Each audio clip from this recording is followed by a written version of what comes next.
नमस्कार साथियों। राजस्थान की भाजपा सरकार के द्वारा आज जो बजट पढ़ा गया उसमें मुझे नहीं लगता कि किसी प्रकार से कोई मेहनत की गई थी। कॉपी पेस्ट का कार्य अधिक किया गया। आप पूर्व की जो भाजपा सरकार की बजट घोषणाएं हैं 2013 से 18 अगर उठा के देखेंगे तो लगभग उनका कॉपी पेस्ट है। एक इसमें बिंदु जो कराधान वाला बिंदु है उस बिंदु को छोड़ करके ऐसा कोई भी बिंदु नहीं है जिसको हम सराहनीय कदम बता सकें। बजट में जो स्टाम्प ड्यूटी है या अन्य जो ड्यूटीज है उनको कम किया गया है, राजस्व में थोड़ा कम किया गया है, लेकिन शेष बजट है वो कॉपी पेस्ट है। इस बजट में महिला, मजदूर, कृषक, विद्यार्थी, खेतीहर मजदूर, सीमांत मजदूर, बीमा, अन्य जो जितने भी क्षेत्र हैं सभी क्षेत्रों की अवहेलना की गई है। महत्वपूर्ण बात यह साथियों कि राजस्थान की उप मुख्यमंत्री, राजस्थान की वित्त मंत्री माननीय दिव्या कुमारी जी के द्वारा जो बजट पढ़ा जा रहा था तो आपने नोट किया होगा कि उन्होंने ये अपने लिए थोड़ी शर्म की बात है, क्योंकि उप मुख्यमंत्री अगर शब्दों का सही उच्चारण नहीं कर सके तो ये राजस्थान के मान सम्मान को आघात लगता है। बजट पढ़ना ना पढ़ना ये अलग बात है, आप कॉपी छोड़ देते हैं अगर आपको पढ़ना नहीं आ रहा है। आप अगर गलत पढ़ते हैं, शब्दों का उच्चारण सही नहीं करते हैं, विद्यालय को विद्यालय बोलते हैं या विद्यालय बोलते हैं, स्रोत को स्रोत्र बोलते हैं, तो पूरा का पूरा गड़बड़ हो गया। आपकी जो भावना हो सकता है ठीक थी लेकिन वो सब की सब नेगेटिव चली गई। तो मैं पहला तो ये कमजोर कारण बताऊंगा। दूसरा, जो कर्मचारी वर्ग है उसके लिए ऐसी कोई घोषणा नहीं की गई जिससे कर्मचारी वर्ग है वो खुशियां मनाए। संविदा कर्मियों के लिए एक घोषणा की है कि प्रति वर्ष जैसे कर्मचारियों के वो लगते हैं महंगाई भत्ता बढ़ता है, तो उन्होंने ये कहा कि हर 6 महीने से हम इंक्रीमेंट लगाएंगे। ये संभव है क्या? ये इसका श्रेय इसलिए ना लेना चाहते हैं कि जब कर्मचारियों को संविदा कर्मियों को इस सरकार को नियमित तो करना पड़ेगा। 2022 का संविदा नियम जो है उसको ये ज्यादा अटका नहीं सकते, अटका पाएंगे भी नहीं, ये आसान नहीं होगा। लेकिन जब ये संविदा कर्मी टोटल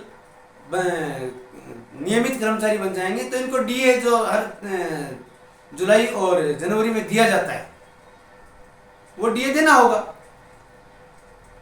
तो इन्होंने ये घोषणा कर दी। इंक्रीमेंट आप समझते हैं किसे कहते हैं? मुख्यमंत्री महोदय, इंक्रीमेंट का मतलब अलग होता है और डीए की घोषणा अलग होती है। आप इसको समझिए। जिसने भी बजट बनाया है, जिन अधिकारियों ने बनाया, आप उन पर कार्रवाई कीजिए कि आपने ये क्या क्या गड़बड़ लिखा है। तो राजस्थान की सरकार ने जो बजट पेश किया है बिल्कुल ही निराशाजनक बजट है। इस बजट में ऐसी कोई घोषणा नहीं है जिससे राज्य का समग्र विकास हो। सभी वर्गों का इसमें उपेक्षा की गई है, खासतौर से अल्पसंख्यक वर्ग की तो घोर उपेक्षा की गई है। किसी प्रकार का नया अल्पसंख्यक विद्यालय और हॉस्टल की घोषणा नहीं हुई। एमनेस्टी में जो निगम बने हुए हैं उनमें जरूर ये कहा गया है कि ऋण दिया जाएगा, लेकिन कितना अल्पसंख्यक वर्ग के जो आयोग वित्त आयोग है, अल्पसंख्यक वित्त आयोग, उसको कितना दिया जाएगा इसकी कोई घोषणा नहीं की गई। दूसरी बात, 8 करोड़ की आबादी में आप अगर कोई प्रोजेक्ट दे रहे हैं और उसमें राशि का जो संयोजन कर रहे हैं वो है 25 करोड़ रुपए। 8 करोड़ की आबादी पे यदि आप कोई योजना लागू कर रहे हैं उसके लिए बजट प्रावधान कर रहे हैं 25 करोड़ रुपए, 75 करोड़ रुपए, 80 करोड़ रुपए, 50 करोड़ रुपए। क्या है ये है क्या? आपको यही पता नहीं है कि 8 करोड़ लोगों में अगर आप 25 करोड़ रुपए बांटेंगे, क्या बांटेंगे? आप देखिए, SC/ST के लिए वैसे कहा गया था कि इसमें 5 करोड़ रुपए की या 5 करोड़ रुपए के बजट प्रावधान किया गया है। क्या होगा जी इससे? तो ये बजट बिल्कुल ही निराशाजनक है। इस बजट का इस जनता राजस्थान की जनता को कोई लाभ मिलने वाला नहीं है। तो मेरा मानना है कि राजस्थान की जनता को अभी से इस सरकार को सबक सिखाने के लिए लामबंद होना पड़ेगा। और सरकार काम तभी करती है जब दबाव में होती है। सरकार में ये नहीं कहते कांग्रेस की सरकार भी सही है, कांग्रेस की सरकार ने भी काम तभी किया जब वो जनता लामबंद थी, जनता उसका विरोध कर रही थी। अब 9 महीने बीत चुके हैं, 8 महीने 9 महीने लग जाएगा। सरकार है, उसको यही पता नहीं है कि कैसे सरकार चलानी है, हमारी सरकार है कि नहीं है। अधिकारी हैं वो उसके बस में नहीं है। हमारे चूरू में तो एक और ही खास बात हो रही है कि विधायक जी हैं वो पुलिस वालों की तलाशी ले रहे हैं। हमारे जो इंस्पेक्टर लेवल के अधिकारी हैं, SCI लेवल के अधिकारी हैं या डिप्टी लेवल के अधिकारी हैं, DTO हैं, RTO हैं, उनको धमका रहे हैं, उन पे मुकदमे करवा रहे हैं। उनके साथ भी खैर कहते हैं कि घर का भेदी लंका ढाए, पुलिस वाले भी विधायक, कुछ भी पुलिस वाले जो हैं वो विधायक जी के साथ हो रहे हैं, कुछ है वो इधर हो रहे हैं। तो ब्यूरोक्रेसी है वो भी बंटी हुई है, कुछ विधायक जी के साथ हैं, कुछ अपने साथियों के साथ हैं। लेकिन विधायक जी का जो व्यवहार हमारे चुरूस में है वो बहुत ही घटिया और हल्केपन का व्यवहार है।